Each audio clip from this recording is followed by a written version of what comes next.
नमस्कार, मैं विकास। आप देख रहे हैं आपकी आवाज़ न्यूज़ 24 लाइव। मैं जेएनयू में हूँ और तमाम डॉक्टर मेरे साथ हैं जिन्होंने पीएचडी की हुई है, अपनी अपनी फील्ड में महारत हासिल है। और आज चर्चा करेंगे कि राजनीति 2019 में क्या होने वाली है, इलेक्शन में क्या रिजल्ट आएंगे, जिस तरीके से प्रचार चल रहा है तमाम पार्टियों का, क्या रिजल्ट रहेगा 2019 में। कुलदीप जी से बात करें। कुलदीप जी, क्या कहेंगे आप? जिस तरीके से अभी सैनिकों का भी मामला देश में चल रहा है, लेकिन वर्तमान सरकार के प्रचार नहीं रुक रहे हैं, तो क्या लगता है 2019 में क्या सरकार, किसकी सरकार बनेगी? देखें, भाजपा जब से का एसर्शन जब से हुआ है, स्पेशली मोदी रेजिम में, तो ये मेरे ख्याल से पहली सरकार है जो जनता के काम करने से ज़्यादा अपने आप में मंत्रमुग्ध है। वो हर बात का उसे जो है श्रेय चाहिए। हर बात जो उसने कही है वो उसके पोस्टर में आने चाहिए, उसकी सेल्फी में आने चाहिए। ठीक है, तो इतना आत्म केंद्रित जो सरकारें होती हैं वो कभी भी जनता के रसूख या जनता को सरोकारों से उनका ज़्यादा लेना देना होता नहीं है। आप देखें कि जो अभी रिसेंटली पाकिस्तान के साथ जो कॉन्फ्लिक्ट हुआ, ठीक है, हमें अपनी सेना पे प्राइड है, अपने देश पर प्राइड है, लेकिन इसका ये कतई वो नहीं मैसेज जाना चाहिए कि जो सेना है वो एक खास पॉलिटिकल पार्टी के लिए काम कर रही है। सेना देश के लिए काम करती है।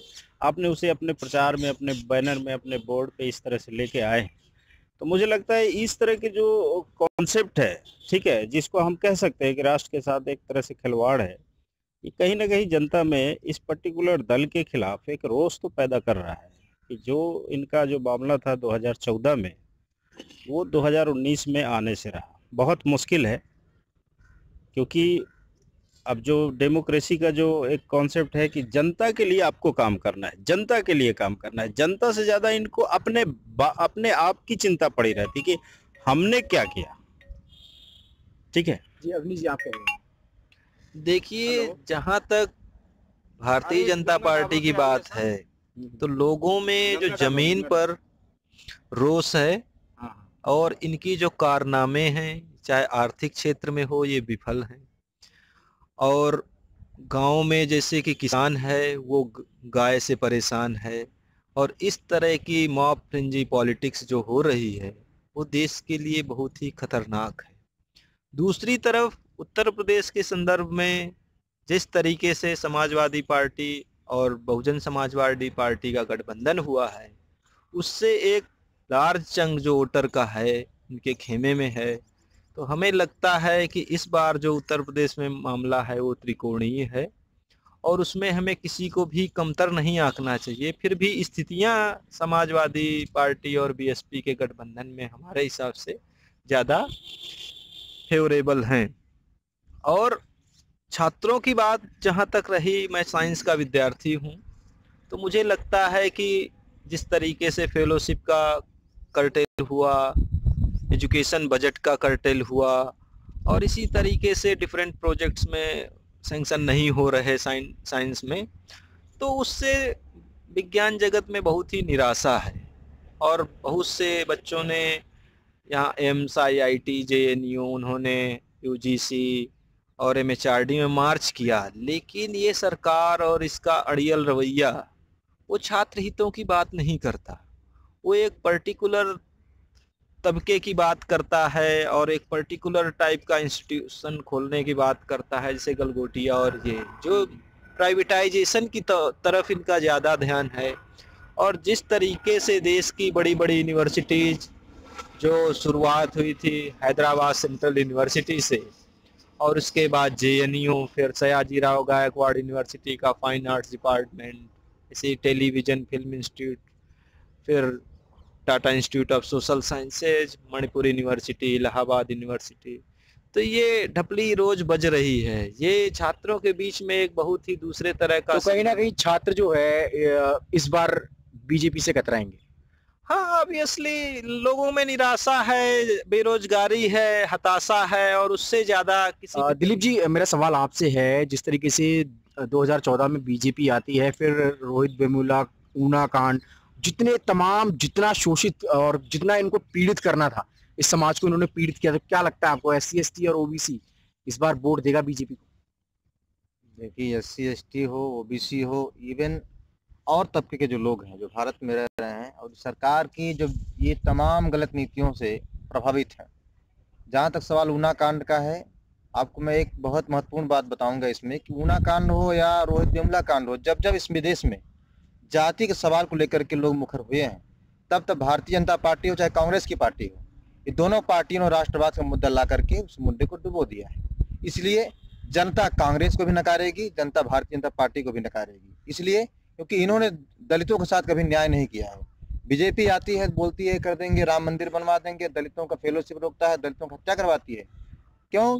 क्योंकि वो जल्दी इसलिए से पब्लिक में आ जाता है, क्योंकि तमाम जो उनके विरोधी है, कांग्रेस के भी जो समर्थक है, वही विरोध करना शुरू कर देते हैं। लेकिन जो कांग्रेस करती है, मैं कहता हूँ रोहित वेमुला कांड हैदराबाद विश्वविद्यालय में कांग्रेस की सरकार थी, एक दलित आत्महत्या किया था, तब कहाँ चले गए राहुल गांधी? सवाल आप जब करेंगे भारतीय जनता पार्टी से तो कांग्रेस से भी करना पड़ेगा ना। एक चीज, दूसरी चीज, अभी आप देख लो जो 10% रिजर्वेशन पास हुआ उसमें सारी पार्टियों ने समर्थन किया, इवन बहुजन समाज पार्टी की मुखिया तक नहीं बोली उस पर, उसकी पार्टी ने समर्थन कर, बोलते कि ऐसी बन रही हो। आप मायावतियां ऊना कांड में गई थी, वहां पर भाषण देने गई थी, लेकिन क्या किया उसके साथ आपने? कौन सा आंदोलन छेड़ा आपने? बहुजन समाज पार्टी, कल ही बात हम लोगों की हो रही थी, बहुजन समाज पार्टी एक आंदोलन की पार्टी रही, इसके हम आंदोलन तो दिखता ही नहीं है। पिछले अगर हम देखें 4-4.5 सालों में उसने एक भी आंदोलन नहीं किया, बस चुनावी रैलियां की हैं। तो क्या कहेंगे ऐसी पार्टी के लिए आप? इसीलिए तो पार्टी का बेड़ा गर्क हो रहा है, पार्टी चली जाएगी अगर इस पार्टी अपनी चेतना को आगे नहीं बढ़ाई और नहीं चेती समय पे। इस पार्टी का मैं आपको बता दूं अंतिम चुनाव होगा बहुजन समाज पार्टी का, तो नहीं कर सकता मैं मायावती के लिए कह रहा हूँ, अंतिम चुनाव होगा बहन जी का। कुलदीप जी, विकल्प क्या है फिर? विकल्प क्या है? क्योंकि कांग्रेस से भी और साफनाथ नागनाथ दोनों हैं, तो विकल्प क्या है देश के लिए?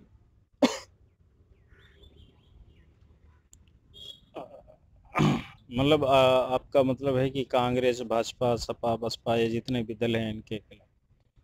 देखिए, अब ये दौर 90 के दौर से निकल चुका है, ठीक है। एक पढ़े लिखे लोगों का एक लंबी फहरिस्त है, न सिर्फ पढ़े लिखे लोगों का, समझदार लोगों का, जिनके पास पॉलिटिकल अंडरस्टैंडिंग है। आप देखें कि 90 के बाद से उभरे हुए संगठनों के कुछ मुख्य मुद्दे देखें कि भाजपा केंद्र में धार्मिक उन्माद और धार्मिक सेंसिटाइजेशन के कारण, जिसमें राम मंदिर एक बड़ा मुद्दा था। सपा बसपा और जो आपका लालू की जो पार्टी है, ये सब क्या था? समाजवाद, बहुजनवाद, बड़ी बड़ी विचारधाराएं लेके आए। लेकिन 30 साल के अंतर्गत ये सारे कुछ खत्म हो रहे हैं, आपके सामने खत्म हो रहे हैं, आप इसको बहुत भली भांति देख रहे हैं। और खत्म होने का कारण क्या है कि इन सभी लोगों ने अपने अपने विचारों से कंप्रोमाइज किया है, ठीक है। अगर हम ये कहें कि भाजपा अपर कास्ट की पार्टी है, तो सपा बसपा और लालू प्रसाद की जो पार्टी है वो कोई अपर कास्ट की पार्टी नहीं है। लेकिन अगर इनका जो है आप विश्लेषण करेंगे तो ये भी किसी रूप में अपर कास्ट से कम नहीं। इन 30 सालों में इन्होंने अपनी अपनी जातियों को ही आगे बढ़ाया है, संगठनात्मक रूप से और बाकी तरीके से। उत्तर प्रदेश का आप 2012 का उठा के देख लें, रिजर्व सीटों का आंकड़ा, 2017 का उठा के देख लें, और इससे पिछले 5 चुनाव का आप उठा के देख लें, इवन अभी देख लें। इनका जो टिकट डिस्ट्रीब्यूशन में इनका कास्ट कॉन्फ़िगरेशन देख लें कि बहुजन की बात करते हैं और आप जो है एक जात विशेष पे फोकस होते हैं, समाजवाद की बात करते हैं, एक जात विशेष पर फोकस होते हैं। तो इस तरह से समाज नहीं चलेगा। अब वो तबके जो अभी तक जिनका रिप्रेजेंटेशन ही नील रहा है, जीरो रहा है, जो कहीं नहीं दिख रहे हैं, वो भी खड़े हो रहे हैं। और दूसरा वो तबका भी, उस तरफ से भी वो लोग भी कहते हैं कि ये पॉलिटिक्स की धारा ठीक नहीं है। अब ना हमें राम चाहिए और न राम मंदिर चाहिए, ठीक है। अब हमें न माया चाहिए न मुलायम चाहिए। हम अब लोग खुद अब इस रूप में आगे आ रहे हैं कि हम सरकार तो बनाने में सक्षम नहीं हो सकते, क्योंकि वहाँ बहुत सारा पैसा लगता है।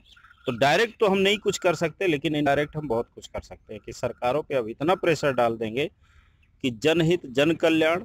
और इस भारत में जो सबसे बड़ी समस्या है जात की समस्या की, जात की समस्या पे खुद बहुजन समाज पार्टी का कोई स्टैंड नहीं है, ठीक है। वो बहुजन बहुजन करके सबका वोट लेना चाहती है, लेकिन जाति की जो समस्या है विकराल होती जा रही है। इसमें इतना समाज बट रहा है, इतना समाज बट रहा है जिसका कोई हद नहीं।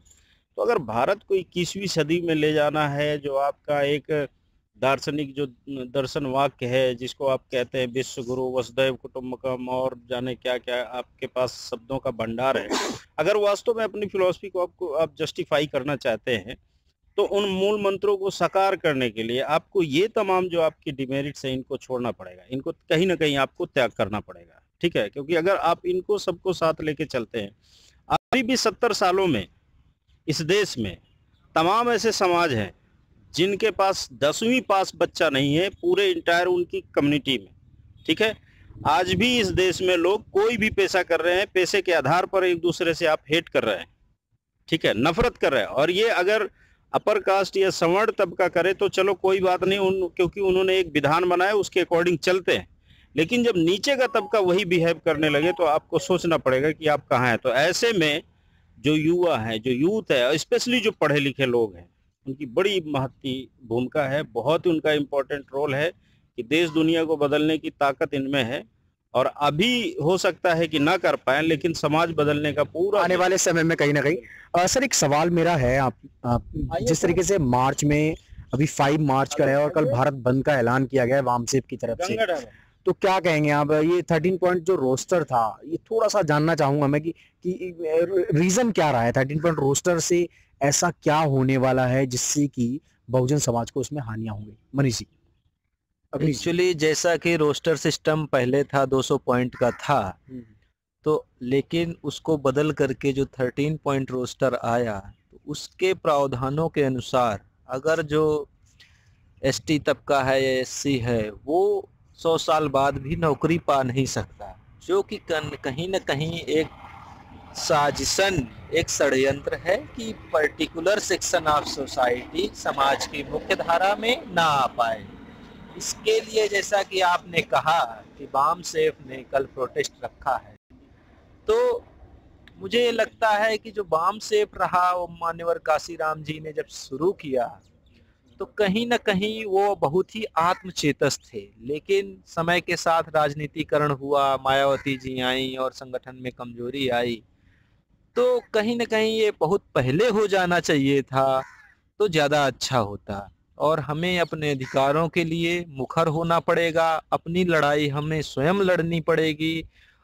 इसलिए हमें यही कहना चाहते हैं कि अगर हम एक दिन की स्ट्राइक से कुछ नहीं हो जाता, हमें ये लड़ाई हर क्षेत्र में, हर जगह, हर गांव, हर गली, हर नुक्कड़ चौराहे पर लड़नी पड़ेगी। और आखिरकार अल्टीमेटली, क्योंकि ये सरकार एक ऐसी सरकार है जो फांसीवादी मानसिकता रखती है, वो नहीं चाहती कि जो गरीब तबका है वो आए, तो बहुत कुछ कल के प्रोटेस्ट से नहीं हो जाएगा। उसके लिए इन सब ऑर्गेनाइजेशन को चाहिए कि वो सीधे जनता के दरबार में जाए और फिर बदलाव की आमूल चूल परिवर्तन का नारा दे, तभी कुछ संभव।